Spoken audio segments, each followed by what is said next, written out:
All right, so on the left is one of your original ones. And if I draw a line of a shaft of the club, kind of at address right here, which would be kind of the shaft plane of the swing. You know, and the good news is I love where you return the club. Okay.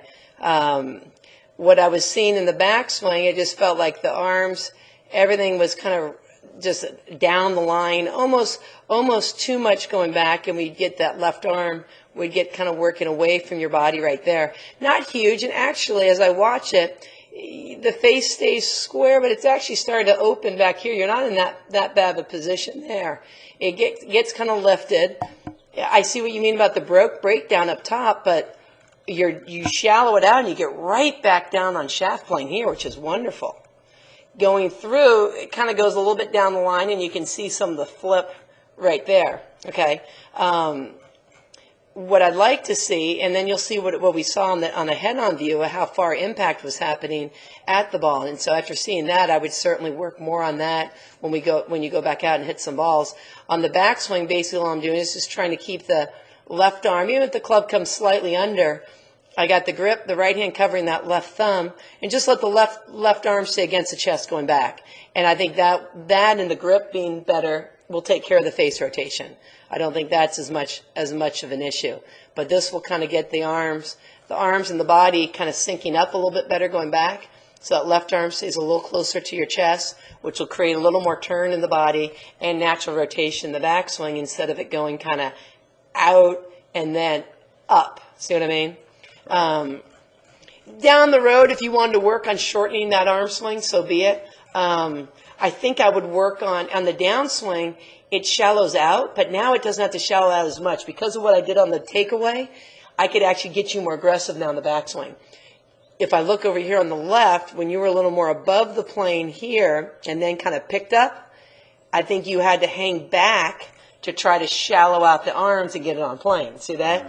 Now you're actually under the plane too much. So what I would do now on your downswing, I'd get the shoulders turning, get the hands driving closer, get everything more covering the ball and more aggressive to the ball instead of trying to kind of hang back and shallow it out. That's maybe the old move. So I kind of did that early in your swing by getting the left arm more across the chest and having the club come in slightly. Okay? Now on the downswing, I'd feel more, I'd go ahead and turn the shoulders, get the body opening, and be more aggressive. You know, be more aggressive. Where's Peter? Be more aggressive actually on the, let's do some old Hogan. And be more aggressive on the downswing. So you watch this one on Hogan, the club. I don't know where this camera was filmed, but it may not be that much under plane. But you'll see on the downswing, the shoulders can turn, the hands are driving, and then look how left everything goes. See what I mean? Yeah. Around them, as you can kind of release the club around them left. But you don't have to. I got your backswing a little more in and left arm closer to your body. Now I'd get more aggressive with turning the shoulders, feeling like your hands are up towards your left thigh on the downswing. I'd hit a lot of little punch shots, you know, and knockdown shots because that would help that. You don't have to now hang back. Before you did, now the club's too under plane, and it's kind of bottoming out and swinging down the line a little bit, but it's only because on a head-on view, good, better on that right hand. On the downswing, everything's just kind of hanging back now. See that? Right. So now you can go ahead. Now you can go ahead and fire. You know, now I've already released it, right? Yeah. Right? Yeah. Now you can go ahead and turn the chest and get the hands lean forward. And you can see that rotation on that left, how flat, how kind of knuckles down flat it is here, and then just let it keep going around over to the left. That would be just like Peter. You know, now you could go ahead and feel like you get boom there on the downswing. Who's that? Peter Jacobson. Yep. A few years ago. And that would take out, the reason why it's hooking right now, it's bottoming out, and then the hands are kind of flipping. You're working hard to kind of hang on to it. But even so, I like some of the hits that we got, and your impact isn't nearly where it should be. you know, and where it could be. So I think that shallowing out move was a compensation for kind of a little too much out and down the line, and then you had to try to work it back and under. So I'd almost do the opposite. I'd let it come inside just slightly, just by left arm across the chest. You don't have to do anything more than that. Okay, kind of where you are now is actually pretty good. And then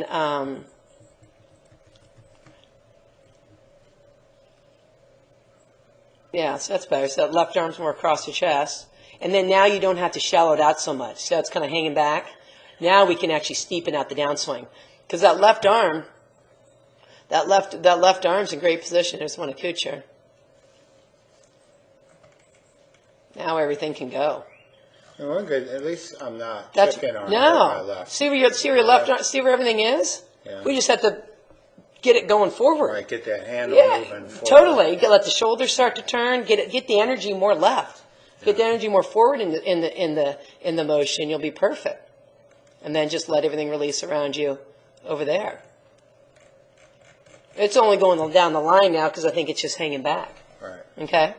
Does that make sense? And I think you'll notice a huge difference. I'd go, you know, all I would do for that is just turn the shoulders more, feel like the hands are kind of more up towards your left thigh, hit some shots out of a little divot, because if you hit that far behind it, you know where you were here.